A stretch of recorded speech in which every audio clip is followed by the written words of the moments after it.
Zee 24 तास एक पाऊल पुढे। महिला आणि मुलींवरील अत्याचाराच्या घटनांमध्ये मोठी वाढ झालेली आहे। दर दिवशी अशा प्रकारच्या अनेक घटना समोर येत आहेत। त्यामुळे महिला आणि मुलींच्या सुरक्षेसंदर्भात पथनाट्याद्वारे जनजागृती करण्यासाठी सांताक्रूजमधील भारतीय स्त्री शक्तीतर्फे पथनाट्य स्पर्धेचं आयोजन करण्यात आलेलं होतं। याचा आढावा घेतला आमचे प्रतिनिधी देवेंद्र कोल्हटकर यांनी।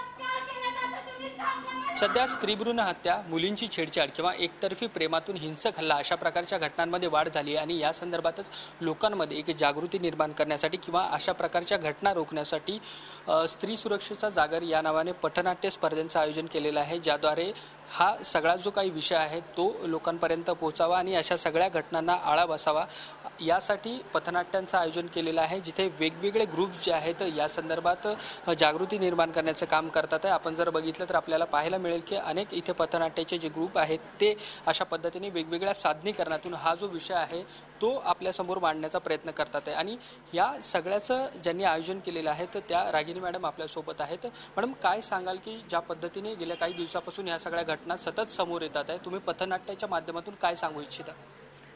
गेले अनेक दिवस या सगळ्या महिलांवरील अत्याचारामध्ये फार मोठ्या प्रमाणात लक्षणीय वाढ झालेली आहे। त्यामुळे हे सगळे कार्यक्रम थोड्या दिवसासाठी न करता हे संपूर्ण वर्षच आम्ही महिला सुरक्षा वर्ष म्हणून आम्ही या निमित्त पाळतोय आणि त्यासाठी विविध कार्यक्रम आम्ही आयोजित करतो आहोत। या कार्यक्रमाची सुरुवात आम्ही नवरात्रापासूनच केलेली आहे। असंघटित क्षेत्रातल्या स्त्रियांचे प्रश्न अशा अनेक विषयांवर आम्ही आधी लेखमाला घेतली आणि या लेखमालेच्या नंतर जागर महिला सुरक्षेचा या नावाने आम्ही पथनाट्य स्पर्धा ठेवली।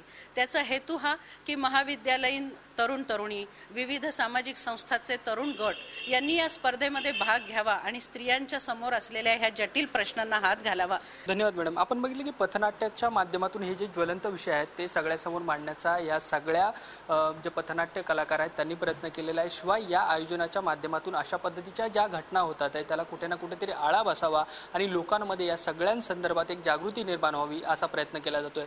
झी 24 ताससाठी व्हिडिओ जर्नलिस्ट प्रफुल्ल परिहारसह देवेंद्र कोल्हटकर, मुंबई। झी 24 तास एक पाऊल पुढे।